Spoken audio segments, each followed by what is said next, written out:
ఈ ఫోటోలో నా పెద్దావిడ నా షాప్‌కైతే వచ్చారు. నా షాప్ ముందు కూర్చున్నారు. అంటే ఆవిడ కార్తీక మాసం కదా! పూజ చేసి ఉపవాసంతో నా షాప్ దగ్గరికొచ్చి కొంచెం కళ్ళు తిరిగితే నా దగ్గరికొచ్చి కూర్చున్నారు. నేను చూసా, "ఏమ్మా, ఈ వయసులో" ఆవిడ వయసు 85 అంట. "ఈ వయసులో పూజ చేయడం మంచిదే. కానీ ఉపవాసాలెందుకు నీకు?" అంటే తనేమన్నదంటే, "నాకు ఒక కోరికుంది." ఏంటి ఆ కోరికంటే, తను ప్రశాంతంగా చనిపోవాలంట.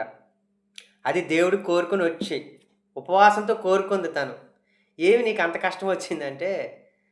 తనకు పెళ్ళయింది. తన భర్త చనిపోయారు. తనకి పిల్లలు కూడా లేరు. అయినప్పటికీ ఇప్పటి వరకు లీడ్ చేసుకొని తన లైఫ్ అయితే వచ్చింది.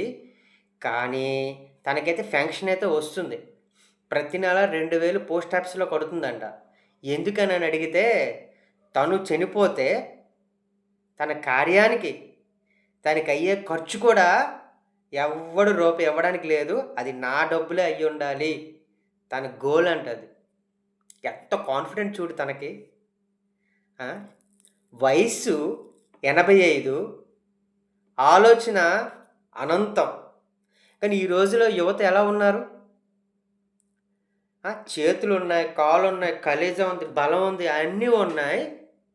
చిన్న మిస్టేకొచ్చినా, చిన్న మన ఒక ఒక విషయంలో ఫెయిలయినా, ఇంకయిపోయింది నా జీవితం. నేను ఫెయిలయిపోయాను. ఇంక నేను ముందుకెళ్ళలేననేసి డిప్రెషన్‌కెళ్ళేసి హాస్పిటల్‌లో ట్రీట్‌మెంట్ చేయించుకుంటున్నారు.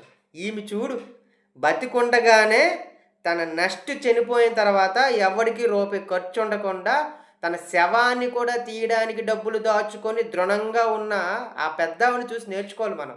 నేనైతే బాగా ఇంప్రెస్ అయ్యానబ్బా! నేను ఆమెను చూసి చాలా నేర్చుకున్నాను. అన్నీ ఉండి నేనే ఎందుకు భయపడుతున్నాను? తను కాన్ఫిడెంట్. ఎవ్వరైనా ఒకసారి పోయిందా వదిలేయి. రెండోసారి ప్రయత్నించు. మళ్ళీ ప్రయత్నించు. విశ్వాసం ఉండాలి. దేనికైనా పట్టుదల ఉండాలి. క్రమశిక్షణ ఉండాలి.